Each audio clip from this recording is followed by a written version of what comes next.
Bonjour les petites fermières, bonjour les petits fermiers. Aujourd'hui, nouvelle vidéo de présentation d'une carte graphique qui nous vient de chez Saphir. Il s'agit de la RX Vega 56 Nitro Plus et nous sommes extrêmement heureux à la ferme car il s'agit pour nous de notre première confrontation avec la fameuse architecture Vega d'AMD. Nous avions hâte de savoir ce que donnait une nouvelle carte graphique haut de gamme gamer d'AMD in-game.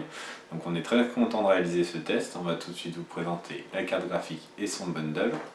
Voici donc la carte graphique et son bundle. En termes de bundle, on retrouve une équerre de renfort avec la documentation nécessaire pour savoir comment l'installer, quelques documentations sur la carte graphique et voilà ce qui nous intéresse énormément. Voici le monstre, voici la RX Vega 56 Nitro Plus de Saphir. On remarque tout de suite qu'elle est imposante, elle est lourde, elle est encombrante, il faudra un grand boîtier et l'écart de renfort ne sera pas superflu pour la carte graphique sur le long terme. On découvre un refroidissement avec 3 ventilateurs. On va passer sur les tranches supérieures, l'arrière et les côtés de cette carte graphique.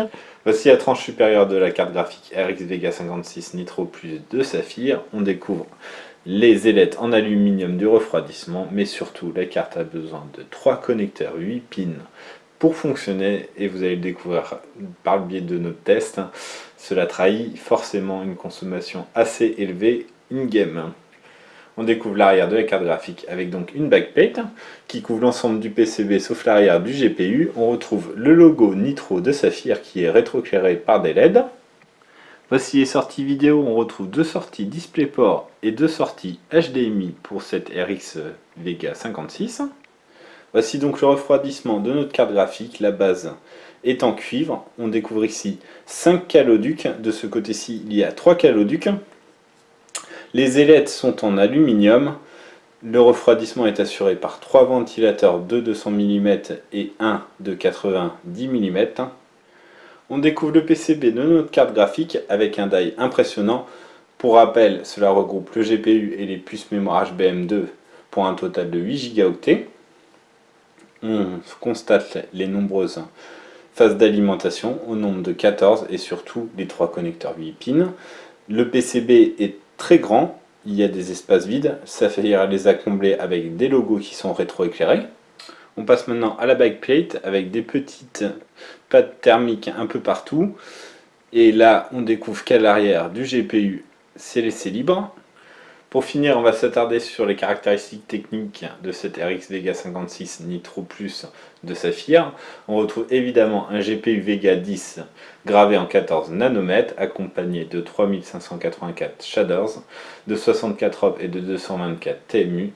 La carte graphique bénéficie de 8 Go de mémoire HBM2 en 2048 bits. Le GPU Boost est fixé à 1590 MHz, qui représente un léger overclocking. De toute manière, on sait qu'avec les GPU couplés à de la mémoire HBM ou HBM2, la liberté d'overclocking est très faible pour les constructeurs, et la mémoire fonctionne à 800 MHz. La carte graphique mesure tout de même 31 cm de long, 11,7 cm de haut et 5,2 cm de large. On est sur une occupation triple slot. Et le refroidissement est assuré par 2 ventilateurs de 100 mm et un ventilateur de 90 mm. Le 90 mm c'est celui qui est au centre et les deux aux extrémités sont les 100 mm. Voilà, on va vous livrer un test très vite, à bientôt, au revoir.